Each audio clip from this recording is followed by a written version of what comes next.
Hello, good afternoon, good evening, good morning, and welcome. It's Nurse Richard, the Wax Wizard. Thank you for joining me. Loads in this video, and absolutely loads to tell you about. Some really fascinating and interesting stories as well that goes with some of these videos. Some amusing and some, some extremely serious, and that's coming up at the end, as well as one of the weirdest eardrums you'll see as well. But yeah, you might have been drawn in by the title of this video.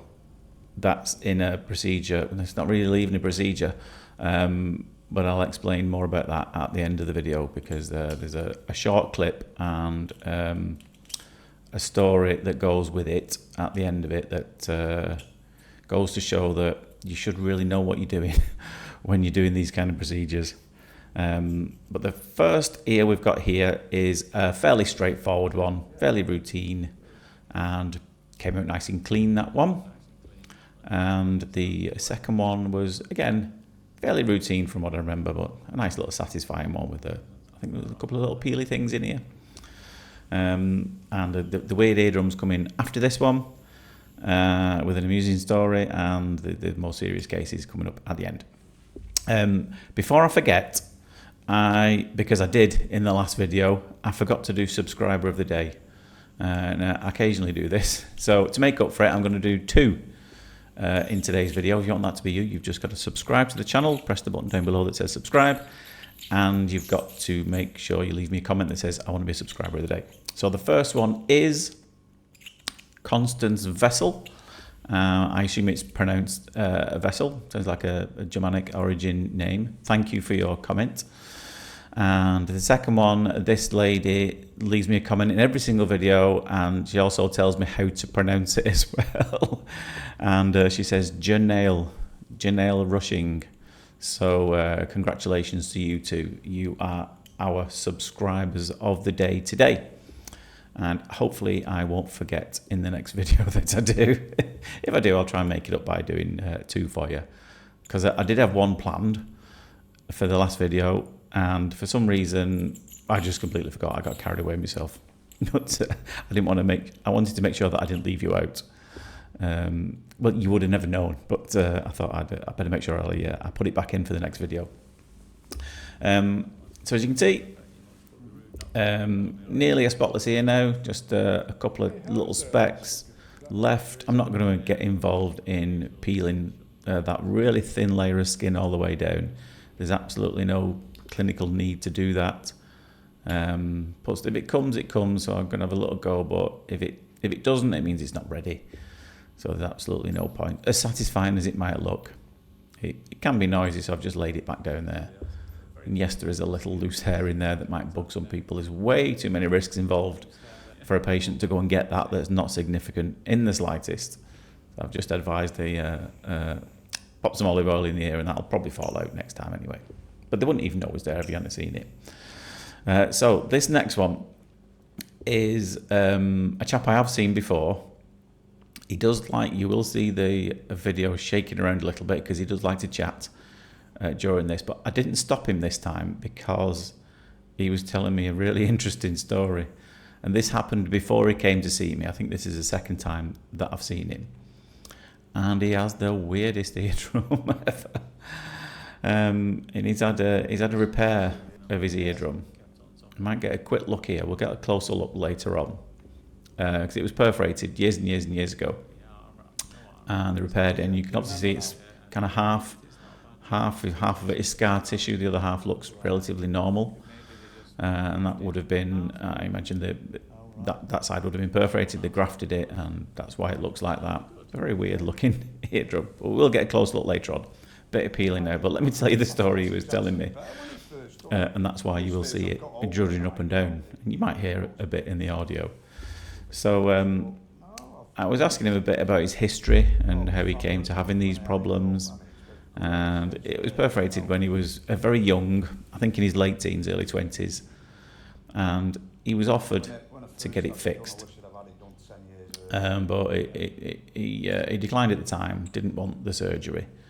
Having had the surgery now, because it brought back a lot of his hearing, he said, I wish I'd had it done 10 years ago. But obviously he still gets wax build-up problems in this one. As you can see, that's what we're dealing with now. The first time he had a build-up, it happened when he was on holiday. And more specifically, it was in the Canary Islands, which is a series of islands off the northwest African coast. It belongs to Spain. Lovely islands. I think I've been to 3 of them. I've been to 3 of them or 4. Anyway, he went to one of them, he got a problem with a wax blockage there, and it was driving him mad. So he decided to try and get somebody to sort it out for him, which is really difficult when you're on holiday. A lot of insurance policies don't cover it. But anyway, his local holiday rep said, yep, there is a guy. And so he got in contact with them, and they said, yeah, we can sort that out for you. Simple enough. And he said, well, how much is it going to cost me? He said, €400. Which is outrageous. And when he told me that, I'm like, well, I need to move. I'm clearly practicing in the wrong area here. He didn't pay it. He said, not a chance. Not on your Nelly. On your bike, sunshine. But €400, wow. And I just felt that was like preying on holidaymakers' desperation. So yeah, maybe I should open up a satellite clinic in some of the European holiday destinations. I know Mrs. Wizard would be delighted if I did that. Maybe I will look into that. I wouldn't charge him €400 though. Anyway, nearly at the end of this, but the island he went to, which was called Fuerteventura. There's a few islands I've been to in the Canaries. I think Tenerife is probably the largest and most popular one, and then you have Gran Canaria, Lanzarote, and Fuerteventura, and it's actually where me and my wife went for our honeymoon, which was, it was actually cancelled the first time because I got unwell and I was in hospital the first time we were supposed to go on honeymoon. Anyway, why was I in hospital that time? I think it was with me back, because I have a metal plate in my spine. I learned because I have a lot of disc problems. Anyway, so we went to the same place in Fuerteventura for our honeymoon eventually, the second time round. And we stayed in a lovely hotel there. It's a really nice place, and it's on this. The beach was absolutely gorgeous. Quite volcanic islands, a lot of the Canary Islands, but this one had a beautiful sandy beach. And we went for a walk after the first couple of days of our honeymoon, and we walked along the beach, and I said to my wife, I said, "See that fella over there?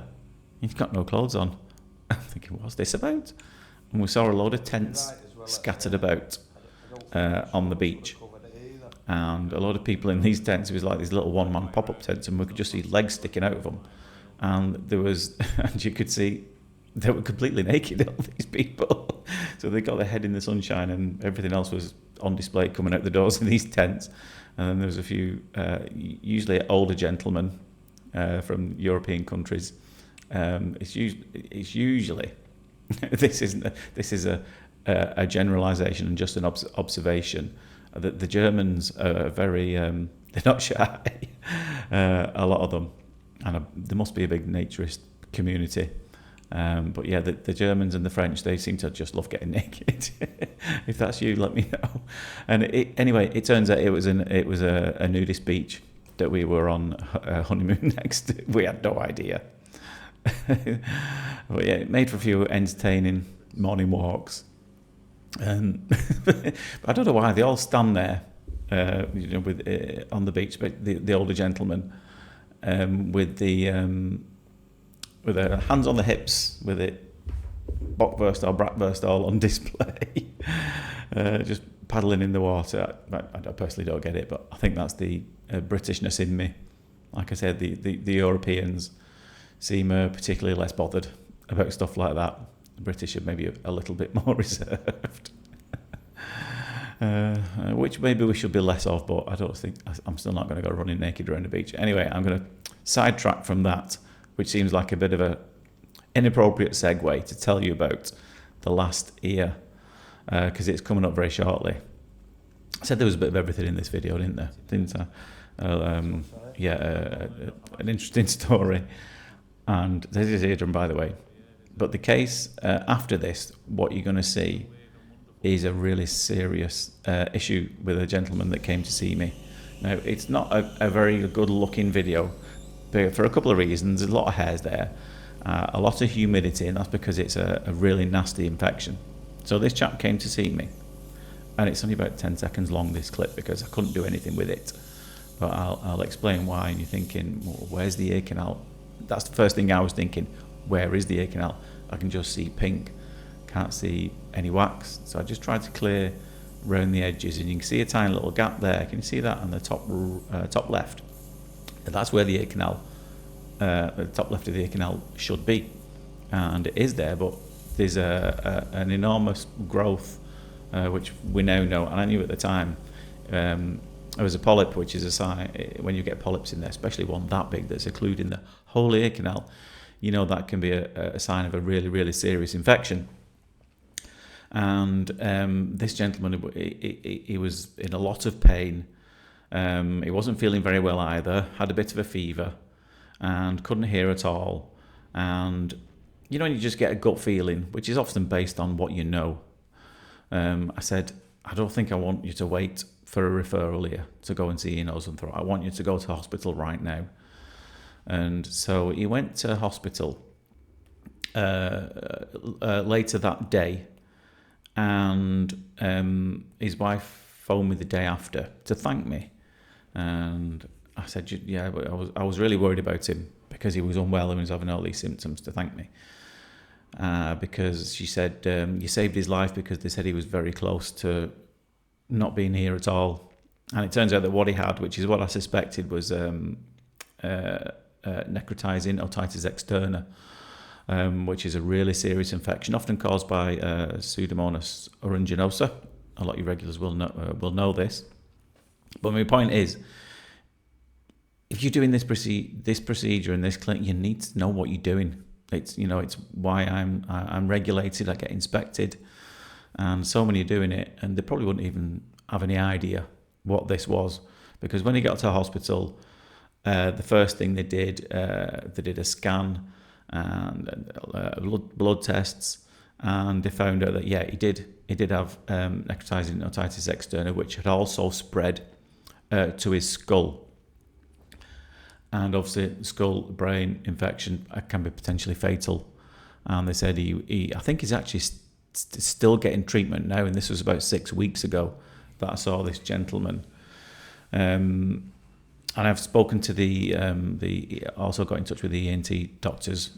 And they said, it was it was put straight on intravenous antibiotics for a number of weeks.